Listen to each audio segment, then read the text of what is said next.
Hi friend, చూడండి శ్రీనివాసం దగ్గర free టోకన్లు అనే గుందికి జనాలు పాపము అయ్యయ్యో. నిజంగా ఆయన్ని దర్శించుకోవాలంటే ఈ జనాలు ఎండ సందు లేదు, ఇది ఎంట్రీ. లోపలికి వెళ్తే నేను వీడియో కోసం అని కదా, మా వాళ్ళు వచ్చిన్నారు, వాళ్ళు తిరుమల చెన్నై నుంచి అని చెప్పి వాళ్ళ కోసం పోయినా జనాలు చూస్తా ఉంటే నాకు ఎంత బాధ వేస్తూ ఉందో. నేను ఒకటే కోరుకున్నా, తండ్రి వీళ్ళకి అందరికీ త్వరగా ఆడ పరిగెత్తే వాళ్ళు ఆనందంగా పరిగెత్తున్నారు, ఎందుకంటే అబ్బా లోపలికి వచ్చేసినామా అని. కానీ బయట క్యూ సందు అయ్యో ఎంత జనాలు ఫ్రెండ్స్.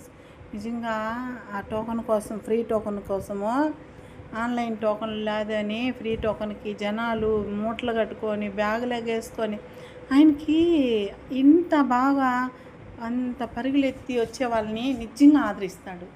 వీళ్ళు కొంచెం కష్టం అని అనుకుంటారు, కానీ కొంచెం కష్టపడతారు, కానీ లైఫ్ లాంగ్ వాళ్ళు హ్యాపీగా ఉండేట్టుగా దేవుడు వాళ్ళకి అన్నీ అనుకరిస్తాడు తెలుసా. అది ఆ నారాయణమూర్తి, ఆ ఏడుకొండల ఆయన దగ్గర ఉండే స్పెషల్మెంట్ ఏమైనా ఉందంటే అదే. ఆయన అనుగ్రహం వీళ్ళందరికీ నిండుగా ఉంది. వీళ్ళందరికీ నేను ఒకటే కోరుకుంటా వచ్చిన, ఆ జనాలను చూసే కొందికి వీళ్ళందరికీ త్వరగా టోకన్లు కట్టుకొని త్వరగా ఆయన్ని దర్శనం చేసుకొని వాళ్ళ ఇంటికే సంతోషంగా పోయి చేరాలి దేవుడా తండ్రి అని చెప్పి నేను మనసులో మొక్కొని వచ్చిన. ఆడికి పోయి వచ్చినాక అంటే ఆ వాళ్ళల్లో మా వాళ్ళడ ఉండారు, చెన్నై నుంచి వచ్చారు.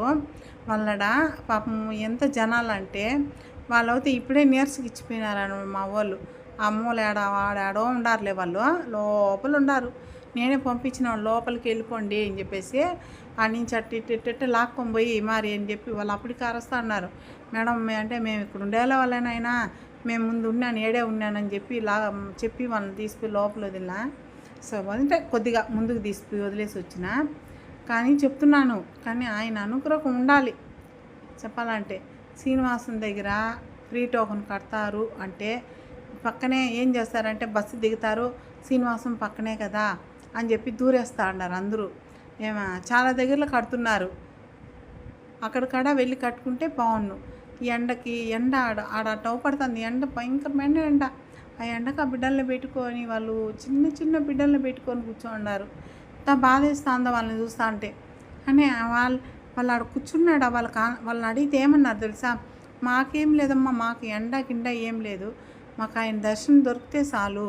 టోకన్ దొరికిన వెంటనే అంతా తమిళన్స్, హిందీ వాళ్ళు, తెలుగు, మలయాళం అందరూ ఉండారు దీంట్లో.